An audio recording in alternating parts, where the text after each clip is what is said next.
शिक्षणाचे माहेरघर असलेल्या पुण्यात गुन्हेगारी वाढू लागली असून या गुन्हेगारी विश्वातले एक बॉस या नावाने परिचित असलेले व्यक्तिमत्व म्हणजे निलेश गायवळ होय.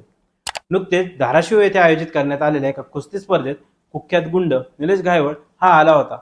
मात्र या कुस्ती स्पर्धेदरम्यान एका पैलवानाने गायवळच्या चक्क कानाखाली लगावली व यानंतर पुन्हा एकदा गायवळ याचे नाव हे चर्चेत आले. अहिल्यानगर जिल्ह्यातील जामखेड येथील निलेश गायवळ हा गुन्हेगारीमधील बादशाह बनलाय. मात्र कधी काळी उच्च शिक्षणासाठी पुण्यात गेलेला हा तरुण गुन्हेगारी विश्वाकडे का वळाला?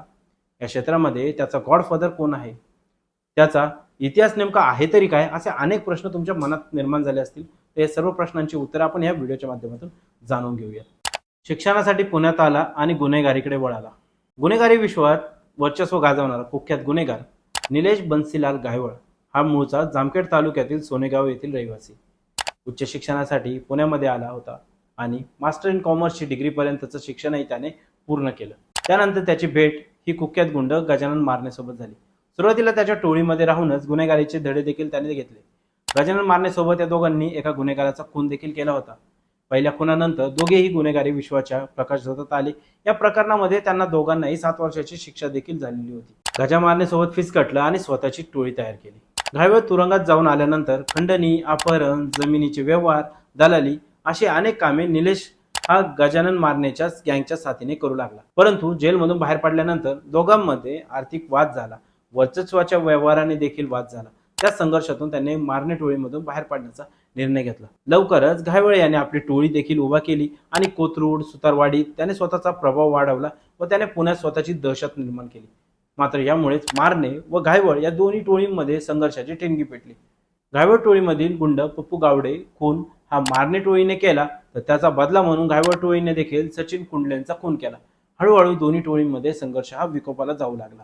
विविध गंभीर गुन्हे दाखल.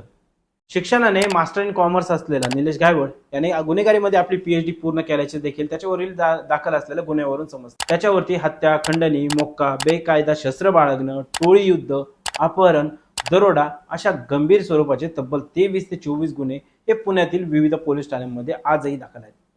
आजही बॉस त्याच्या या नावाचा दबदबा पुणे शहरातील गल्ली गल्लीमध्ये आहे. मारणे व गायवळ टोळीचा संघर्ष सुरूच. गेल्या काही वर्षांमध्ये मारणे आणि गायवळ टोळीची दहशत ही कोथरूडसह पुणे शहर, मुळशी तालुक्यात आहे. मारणे आणि गायवळ टोळीमध्ये अनेक सराईत गुन्हेगार देखील काम करतात. दोन्ही टोळींमधील गुंड आपापलं वर्चस्व प्रस्थापित करण्यासाठी अक्षरशः एकमेकांच्या जीवावरती उठले आहेत. गजानन मारणे विरुद्ध गायवळ टोळी असा रक्तरंजक थराराचा पुण्याचा इतिहास आहे. विशेष म्हणजे या गुंडांना राजकीय आश्रय मिळतो अशी चर्चा देखील सोशल माध्यमांवरती पाहायला मिळते. त्याला कारणही तसेच आहे. कारण तत्कालीन मुख्यमंत्री असलेले एकनाथ शिंदे यांची गेल्या वर्षीच गायवळने भेट घेतल्यानंतर या चर्चांना उधाण आलं होतं. तसेच पुणे आणि अहिल्यानगर जिल्ह्यात देखील गायवळचे अनेक राजकारण्यांसोबत संबंध आहे. आमचे असेच नवनवीन व्हिडिओ पाहण्यासाठी फॉलो करा लेट्सअप मराठीला. तसंच आमचे YouTube चॅनलला सबस्क्राईब करायला विसरू नका. धन्यवाद.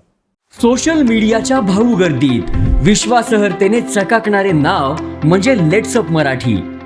सगळ्यांना, सगळ्या नागरिकांना ती स्पीच, ती लेट्सअप वरील मुलाखती म्हणजे विचारांचा खजिना. त्यानंतरच्या निवडणुकीमध्ये मला सोडून गेले. बातम्या केवळ वस्तुस्थिती सांगणाऱ्या, न प्रोपगंडा, फक्त जनतेचा अजेंडा.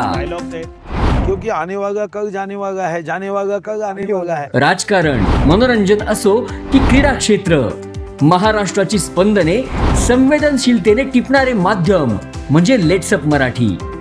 जगासोबत एक पाऊल पुढे राहण्यासाठी लेट्सअपचे ॲप, सोशल मीडिया आणि वेबसाईट सोबत कनेक्टेड रहा.